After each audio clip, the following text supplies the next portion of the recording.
అందరికీ నమస్కారం. చైత్ర నవరాత్రులు వస్తున్నాయంటే మనందరికీ గుర్తుకొచ్చే ఒక అందమైన చాలా ముఖ్యమైన ఆచారం ఉందండి. అదే కన్యాపూజ.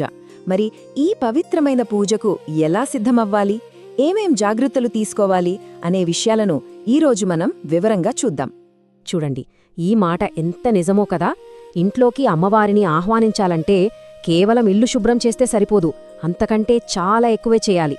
అంటే ఈ పూజకు మనం సిద్ధమవ్వడంలో భౌతిక శుభ్రతే కాదన్నమాట, మన ఇంటి ఆధ్యాత్మిక శక్తిని సరిగ్గా అమర్చుకోవడానికి కొన్ని ఖచ్చితమైన పద్ధతులు పాటించడం కూడా అంతే ముఖ్యం. అసలు ఈ కన్యాపూజ అంటే ఏంటి? చాలా సింపుల్గా చెప్పాలంటే చిన్న ఆడపిల్లల రూపంలో ఆ దివ్యమైన స్త్రీ శక్తిని, అంటే సాక్షాత్తు దుర్గాదేవిని మనం చూడటమే. ఈ ఆచారం వెనుక ఉన్న ముఖ్య ఉద్దేశం ఇదే. ఆ చిన్నపిల్లలను అమ్మవారి ప్రత్యక్ష స్వరూపంగా భావించి వాళ్ళని గౌరవించడం. సరే, ఈ ముఖ్యమైన భావనను మనసులో పెట్టుకుని మనం ముందుకు వెళ్దాం. సరే, అయితే మనం తెలుసుకోవాల్సిన మొదటి అత్యంత ముఖ్యమైన అంశమేంటంటే సమయం. అవును, ముహూర్తం. ఈ పూజను సరైన సమయంలో చేయడం చాలా అవసరం. ఎందుకంటే ఆ శుభప్రదమైన విశ్వశక్తులతో మన పూజను అనుసంధానం చేయడమే ఈ ముహూర్తం యొక్క అసలు ఉద్దేశం. ముహూర్తం, ఈ పదం మనందరికీ తెలిసిందే. కాని ఇక్కడ దీని అర్థమేంటంటే వేద జ్యోతిష్యం ప్రకారం ఒక పనిని మొదలుపెట్టడానికి అత్యంత శుభప్రదమైన సమయమన్నమాట. ఆ టైంలో మనం ఏ పని మొదలుపెట్టినా అది విజయవంతమవుతుంది, మనకు పూర్తి ఆశీస్సులు లభిస్తాయి అని ఒక బలమైన నమ్మకం. అందుకే సరైన ముహూర్తంలో పూజ చేస్తే దాని ఫలం కూడా గరిష్టంగా ఉంటుందంటారు. ఇప్పుడు చూడండి, చాలా ఆసక్తికరమైన విషయం. రాబోయే 2026 సంవత్సరానికి సంబంధించిన ఖచ్చితమైన సమయాలు ఇక్కడున్నాయి. ఒకసారి చూద్దాం. మార్చ్ 26 గురువారం, అంటే దుర్గాష్టమి రోజున ఉదయం 6:18 నుంచి 7:50 మధ్య శోభన్ యోగ ఉంది. ఇది పూజకు చాలా అనువైన సమయం. ఒకవేళ ఆ రోజు కుదరకపోతే మార్చ్ 27 శుక్రవారం మహానవమి నాడు సర్వార్థ సిద్ధి ఇంకా రవి యోగాలున్నాయి. పేరులోనే ఉంది కదా, సర్వార్థ సిద్ధి అంటే అన్ని కోరికలు తీరుస్తాయని నమ్మకం. ముఖ్యంగా ఆ రోజు మధ్యాహ్నం 12:02 నుంచి 12:51 మధ్య వచ్చే అభిజిత్ ముహూర్తం, ఇది అత్యంత శక్తివంతమైనదిగా చెప్తారు. సమయం గురించి చూశాం కదా, ఇక రెండవ ముఖ్యమైన అంశం వైపు వెళ్దాం. అదే పవిత్ర స్థలాన్ని ఏర్పాటు చేసుకోవడం. అంటే పూజ చేసే చోటును భౌతికంగా ఎలా సిద్ధం చేసుకోవాలి, ముఖ్యంగా దిశలు ఎలా ఉండాలి అనే విషయాలు ఇప్పుడు చూద్దాం. పూజ చేసేవాళ్లను వ్రతి అని పిలుస్తారు.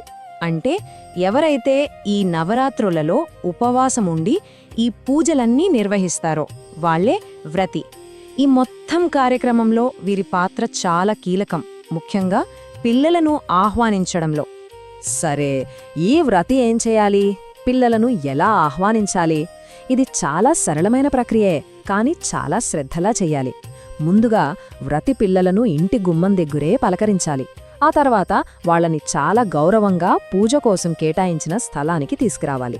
అక్కడ వాళ్లకోసం ప్రత్యేకంగా ఆసనాలు, అంటే చాపల్లాంటివి వేసి ఉంచాలి. వాటిపై కూర్చోబెట్టాలి. ఇప్పుడు వినండి, ఇక్కడ చాలా ముఖ్యమైన విషయం ఒకటుంది. వాళ్ళు ఏ దిక్కున కూర్చుంటున్నారు అనేది అత్యంత కీలకం. ఈ పూజలో పాల్గొనే ఆడపిల్లలు, అబ్బాయి అందరూ కూడా తప్పనిసరిగా ఉత్తరం లేదా తూర్పు వైపుకు తిరిగి కూర్చోవాలి. ఇది మర్చిపోకూడదు. అసలు ఎందుకు ఈ దిశలే అంత ముఖ్యం అనే ప్రశ్న రావచ్చు. చూడండి, మన వేద సంప్రదాయాల ప్రకారం తూర్పు దిశ సూర్యుడి నుంచి వచ్చే ప్రాణశక్తికి మూలం, అలాగే ఉత్తర దిశ దైవిక శక్తులకు కేంద్రమని భావిస్తారు. సో ఆ దిశల్లో కూర్చోవడం వల్ల ఏమవుతుందంటే ఆ ప్రదేశం మొత్తం ఆ దైవిక శక్తిని స్వీకరించడానికి ఒక పర్ఫెక్ట్ ల్యాండింగ్ ప్యాడ్ లాగా తయారవుతుంది. ఎంత అద్భుతమైన ఆలోచన కదా. రైట్, సమయం చూశాం, స్థలం చూశాం. ఇక మనం మూడవ చివరి సన్నాహక అంశానికి వచ్చేశాం. అదేంటంటే పూజలో పాల్గొనేవారి విషయంలో, అంటే ఆ దివ్య బృందం యొక్క కూర్పు విషయంలో పాటించాల్సిన కొన్ని ముఖ్యమైన నియమాలు.